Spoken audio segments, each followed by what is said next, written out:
yéen a ngi teewlu seen bii di Liberté TV xibaar yi wóor te gaaw ci tàng-tàng bi ñu ngi lay ñaan nga daal di abonné wu te activer cloche de notification yi vidéo bu dëggu nga bokk ci ñu koy njëkk a am.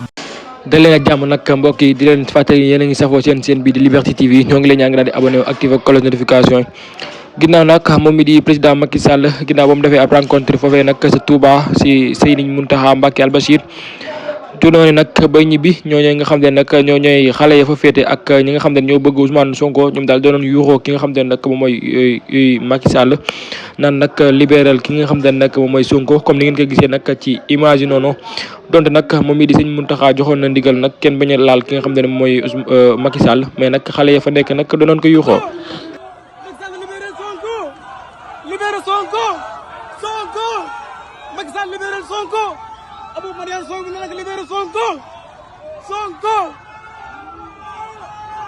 Sonko Sonko ñu ngi lay ñaan nga daal di abonné wu te activer cloche de notification yi vidéo bu dëggu nga bokk ci ñu koy njëkk a am.